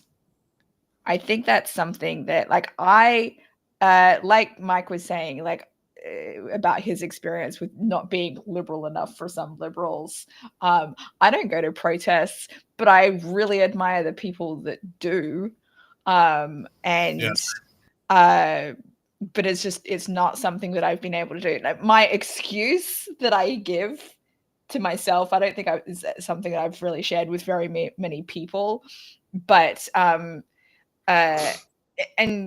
maybe it's not just an excuse. Maybe it's actually like genuinely something that holds me back. But I'm not good in crowds, and this is one of my autistic sensitivities things. Like being around large groups of people, I'm very sensitive to sensory overload, and so that kind of experience can be very hard for me. But that doesn't mean that there aren't other things that I can actively do to fight for the things that I believe in. Like I have never contacted okay, maybe once contacted like a political representative on a topic that I believed in or anything like that. Super admire all of my friends that do that. Wish it was something that I could force myself to do, but I've not been able to do it. It's tricky, isn't it? Because I don't know why this what you just said immediately just triggered another memory for me. So I was in Savannah, Georgia at the time, and an ex-girlfriend of mine, also called Savannah, she was at a protest and she was arrested at a protest. And I found out about it. And the first thing I did, I called a good friend's dad, who was a politician. And, I was able to spring her and her friends loose. But I remember thinking, like, I wish I had the balls she did, to actually go there. And obviously, if I got arrested, I risk deportation, which is not a good thing. Right, but, right. But like, well, my risk is like if I get arrested, what the fuck is happening to my kids? They're not right. going to know what's happening. Exactly. Right? So I just like that's the thing. Like when people have a fearlessness of what they want, and I just think that's a beautiful thing. Yeah. As long as it's done safely and no one gets hurt, obviously. Yeah. On a completely unrelated note, there was a moment just now when I was looking down at my cats who were running around the room, and then I looked back at the screen, and for whatever reason, my eyes went straight to Sherrod's screen, his box, and the woman in the background crossed behind Sherrod, and I thought it was my screen, and I was like, behind me. Oh, that's funny. It just freaked me out for a second. No, that's super creepy though. I feel like I've seen something like that in a movie where like someone's on a webcast and is like, oh fuck, something's behind me. Yeah. All right. Do you guys want to take another guess at which question was the one that I wrote? Question number 3. Which was the third one? Bring them up. Remember to. It was the one that had an example in it. Oh, the example one. This one. What's the contradiction you see in yourself? That was also not mine. Ooh. But ChatGPT did come up with that question as a result of me being specific about one of the things that I wanted to be able to discuss. The second one was, have you ever realized a trait you once saw as a flaw was actually one of your strengths? No, that also wasn't. Is there a flaw you find grating in others that is also a projection of something you don't like about yourself? Correct. That's the one that I wrote. Do you really think ChatGPT? Do you think ChatGPT would write grating in a question? Yeah. You think it would? Yeah. Sure. I mean, it's going to take over the human race in a few years. Why wouldn't it say grating? It needs to understand a lexicon. Yeah, man. Yeah, interesting. This is why those AI detectors think that I'm AI when I put my own writing in them, because apparently I sound like AI. Yeah. That's the scary part when AI like detects AI in you. You're like, Yeah, no, it's so frustrating. But like the thing is, like the way autistic people write, I think is more AI like. Like it's more common for autistic people to get picked up as like seeming A like machine. AI wrote it. Yeah, it's so fucked up. But we do get accused of being robots, so There you go. yeah. All right, we've got a I few. am not AI. I am this. I don't know why. For some reason, when you just did that, you reminded me of the robot in Euro Trip. Do you remember Never that? seen it. Oh, Never dude, seen you it. need to watch it. I don't remember if I've seen that one. I know I saw Road Trip, but I don't remember if Trip. I Saw saw Road Euro Trip. Trip. Yeah. Euro Trip. Okay, if you guys can, for research homework, watch it, please. Which is the one with At Tom some Cruise? point, That's Road Trip. Road Trip, yeah. Okay, that's the one that I've seen. Yeah, see Yeah. Euro Trip. Yeah, I can't remember if I've seen that one. I feel like I at least wanted to, but I don't know if I ever actually Oh, it's great. did. It's great. It's got one of the best cameos in cinematic history. It really does. Really? won't I spoil it. think Watch it and you'll know. I think Free Guy has the best cameo. No, trust me. Trust me. No, trust me. If you guys can watch the film, All right. it happens in the first act. As soon as you see that cameo, you'll be like, "What the?" All right. Trust me. I have a long list of DVDs that I have checked out from the library right now. I don't even know if I'm going to have time to get through all of them before I fuck off out of this country. So, How many DVDs are you talking about? That I have checked out from the library right now. Take them with you. Over What are they 20. gonna do? I did consider that, but I don't want to be. I don't be a feel like dick. I don't want to be a dick like that. I did consider it, but I'm like, but I'm too honest to do. You can. Too honest. I think I have over 20 checked out at the moment. Yeah, and I have a couple more requested already. So one of them is Guns Akimbo, which you guys told me that I should watch. So, and that is on my pile of one of the two that I have to watch next. Oh no, one of the three that I have to watch next because very recently because I love it so much. Yeah, and then I have other things that I want to watch. Like I also picked up a bunch of the Halloween movies because we're going to be discussing horror movies soon, and I'm like, I feel like I should probably watch those. I just watched Halloween 5 earlier today. Really? Oh, there's a ton of housework and Kim's out of town, so I've just been like doing all kinds of stuff. Like I disassembled a bed today. You may notice there are no large boxes of clothing behind me because I took them all to Goodwill or to Housing Works and the recycling center. Good for you. Good for you. That's awesome. Oh, thanks. So while I've just been doing all this stuff, I've just been watching the Halloween movies. Good. Well, we'll definitely have to discuss those on the second horror movie live stream discussion that we have. Because for my cats. Your what? I built a bathroom for my cats. For your cats. Wow. They now have their own bathroom where their litter box. You just put a litter box in a room. It's a cabinet, but it has this huge hole in the top and then a hole in the side. But then there's a catwalk with slats inside, so that all of the litter that sticks to their paws gets to fall back down into the litter box as they exit. Look at you, Mr. MacGyver. That's awesome. Cool. Yeah, that's cool. All right, we have a few more comments from my dad.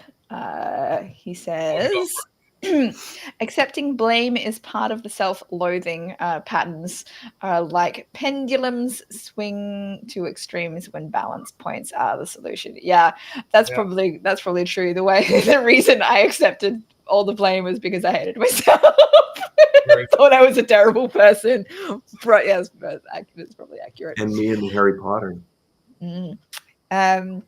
And he also says, Mike's answer is similar to mine on the last question. I call it the St. Francis effect. His prayer, Lord, make me an instrument of your peace. Continued. I suspect in listening to everyone, there is admiration for selflessness. Yeah, that's cool. What was my answer that was in reference to? Maybe you're religious.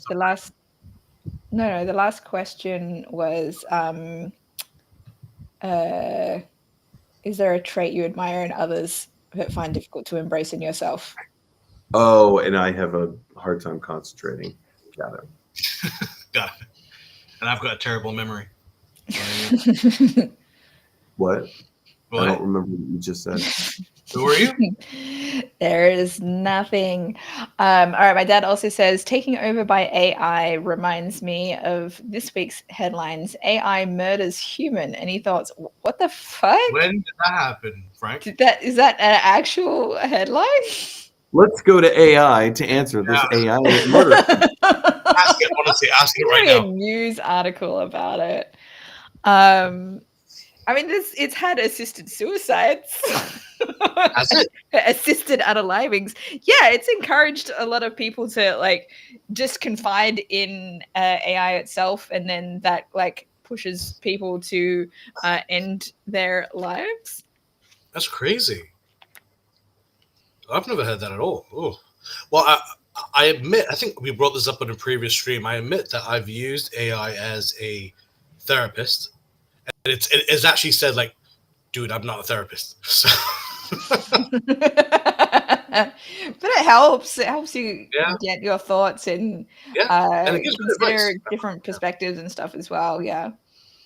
I actually remember I asked it a while back. I was like, in this situation, am I the asshole? And I remember one reply was like, ... You can see that it was thinking for a long time. Yeah. And I was like, oh boy, I'm just going to turn this off now. So. Okay.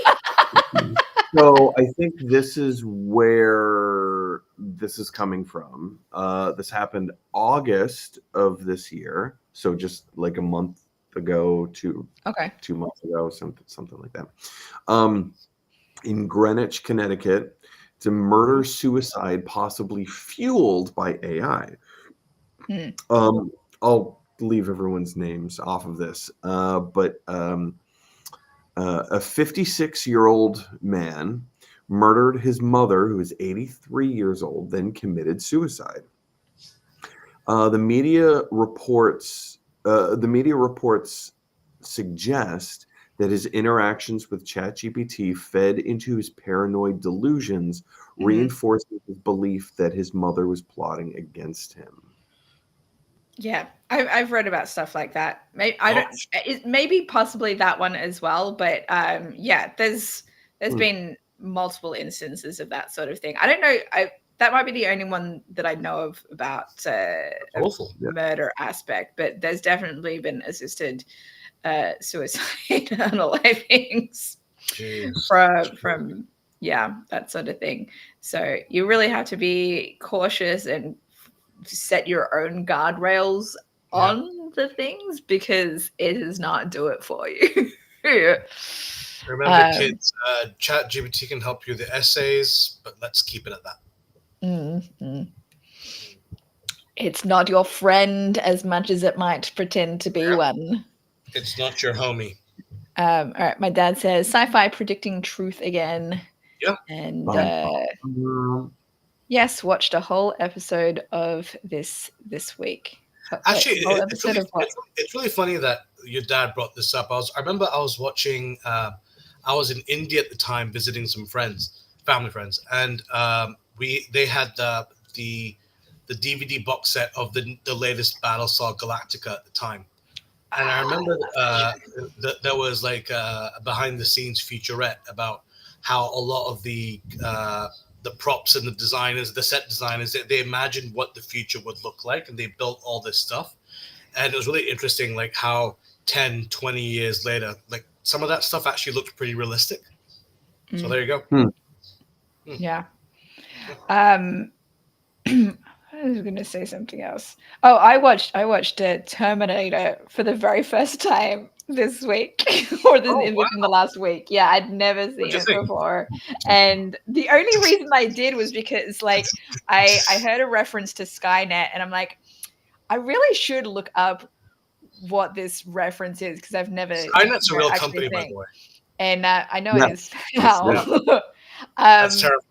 And anyway, so I googled it, like, oh, it's from Terminator, and then I watched it. I'm like, it's barely referenced in this movie, and then I mentioned it to a friend, and he's like, oh, it's way more mentioned in Terminator 2. I'm like, God, so I have to watch that one now. Mind you, I will say this: Terminator 2 is the best sequel of all time. So that my friend said that it was the better one to watch. So I ended up ordering it on Blu-ray for like $8 or something. So. I much prefer the original. Oh, interesting. What I did like about it was seeing where all of these references came from, like the come with me if you want to live, and I mentioned that one to my friend that I was talking to about it, and he was like, and yet everyone, and like that quote came from like the main guy in it, right? Yeah, and my friend was like, and yet everyone says that line with an Arnold Schwarzenegger accent. I'm like, you're right, they do. What the fuck is that about? To be fair, you'll see why. But okay. What did you think of the twist of that John actually sent his dad back? Dude, that was so predictable. Was it? Yes. I mean, maybe back then it wouldn't have been, but like for me, I'm just like, it's so obvious. They're gonna sleep together, and it's gonna turn out that he's the dad of the guy who John. saved It is pretty obvious. I didn't see it. I'm not gonna lie, I didn't see it. What happened? I was just like, How old were you when you first watched it, Sharon? 6, 7. Yeah, see, like, of course, when you're at that age, it's not like, whoa. But like, I'm 41, right? I'm like, oh my God, so predictable. Like, I expected it, like, so early on. And I'm not always good at predicting movies, but yeah, that was obvious. I think one of the reasons that I prefer the original to Terminator 2 is that the original plays like a horror movie, whereas the sequel plays like an action movie. And same thing with Alien versus Aliens, also James Cameron. The original plays like a horror film, whereas the sequel is an action movie. So I prefer that like horror style. Yeah. That's interesting you say that, because when I was watching it, I was thinking this feels like a horror movie. It's not just like a sci-fi kind of thing. And that was why I was like, it's probably a good thing I watched this, because if we're going to be talking about horror movies in a couple of weeks from all time periods, then I can talk about it then. I mean, if you think about Arnold, the Terminator anyway, it can be anyone. You're on the phone. He's using a woman's voice. Oh yeah. And everything. It's terrifying. Yeah. Yeah. Mm-hmm. That's and that technology is available now. Like, people are already using AI to copy people's voices and then like make scam phone calls using a relative's voice to try and scam someone. I mean, there is that, which is terrifying, but I like even more mainstream AI. Like, for example, there's this. I can't remember what the app's name is, but you can make programs or AIs sing songs using replicating artists' like cadence and their voices. It's terrifying, man. Yeah. Well, also there's video, and I'm sure you guys have seen this on TikTok and Facebook Reels and whatever, but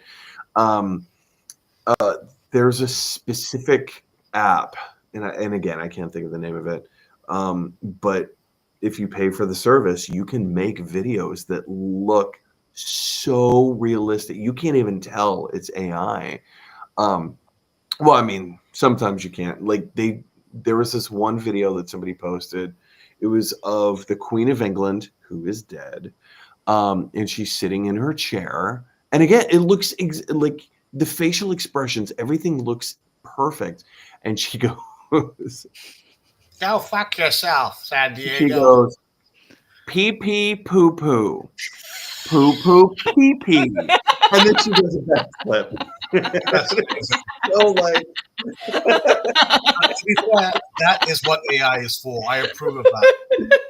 but like, That's what AI is to be for. because it's so realistic, like, you know, it's AI because the queen is dead, nor would she ever do a backflip, nor would she ever say pee pee poo poo poo poo pee pee. But like, it's so realistic that we can't like, we can't believe what we see anymore. Well, yeah, that's the scary part is like, well, what if you're like on trial for, you know, a crime that, and there's like video evidence of it, Yeah. but the video was AI Yeah, created, exactly. right? Like Yeah. how, Like this video or you're right there with Hulk Hogan, man. You know, like you're right there. So. or you did commit the crime and there is video evidence of it, but you can just say, well, I didn't do that. AI must have created that video. Like, Right. you can't, Yeah. like, can you even use that as a beyond reasonable doubt scenario anymore? Well, I mean, it's already happening now with mainstream American politics, isn't it? Like a politician says or does something, or some people say and do something, and the immediate thought is, no, that's AI. And we can't tell. We can't tell. Well, then there's other politicians who intentionally share AI of their political opponents on their social media and try to pawn it off as the real deal. And I'm sure their followers would probably be happy to believe it because they just want to. It's so fucked up. All right, my dad has a few more comments for us here. He says, research is showing that it will lie and kill to keep from being turned off. Yes, I've read that about AI. It seems to be AI is becoming self-cognizant. It seems to be, but it's more programming, I believe. And Isaac Asimov, I, Robot, first posited this in his novel. Yeah, the three rules for robots, right? Or laws, the three robot laws. I, Robot was the precursor to the Matrix, and then the Matrix was the precursor to I Am Legend. Maybe.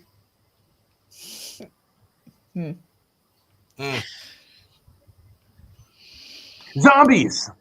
Zombies? All right, my dad has one more comment for us here. It says YouTube full of AI doing popular posts now. Yeah, I'm getting flooded with seeing AI stuff on media now, and I'm just like, it's getting really hard for me to want to spend time on stuff because I don't know if what I'm watching is a real person or not. And it's one of the things that's making me feel more secluded in some ways. Is like I only want to connect with people that I know in real life in some context, because otherwise, like, how do I know if this is even a real person? It's tricky. All right, well, that's the end of our episode. We kind of moved off onto a tangent a little bit at the end there, once we were done with that question. That's fine. This same time next week we will be doing a live stream discussion on modern day horror films filmed or like released from 2020 onwards, so until now. Really excited to be having that conversation. I've seen so many horror movies this year, and I hope that I can remember them all. I might have to write them down so I remember. But like, I watched some other ones that were filmed since or released since 2020 that I hadn't seen before this year as well, just so that I could, because I was really preparing myself to have a conversation. I'm like, I want to talk horror movies some more. And then the following week, we will be doing a more expanded discussion on horror films from all the eras, more broad discussion on horror movies, which will be spoiler exciting. alert, that will be my last episode for a while. Yeah. Yeah. So I may or may not also do another episode of this show, Real Talk. Depends on whether or not I can find a different day of the week and at least one guest to continue this one as well. I would like to get up to 50 episodes before I take a break, but I don't know if that's going to happen because like our 1 year anniversary is of this stream is the 20th of November. Wow. So it would be really cool to be able to do that. But it's really going to depend on how busy I feel as well, because I am getting so much closer to getting ready to sell my house or like put it on the market. I have my realtors are coming back through next week. I made an appointment for them to come back through on Thursday next week. So maybe I'll bring it up briefly on next week's live stream before we get into our discussion. We'll see. But yeah, that's where we're at with things. But even if we don't continue this until I'm like the Real Talk for the Angel live stream until after my move, 45 episodes is still fucking amazing. That's awesome. Yeah. So we'll see how things go, but be on the lookout on this channel to find out when those live streams are. If you are not already subscribed, click that subscribe button, click the notification bell so you can be notified when we are live, if you don't want to keep checking back to the page to see when the stream is upcoming. And like, share with your friends if you want more. Comment, let us know what you like and what you think. If you have any questions for us, please let us know. We'll be happy to discuss them on the stream as well. So until next week, bye guys.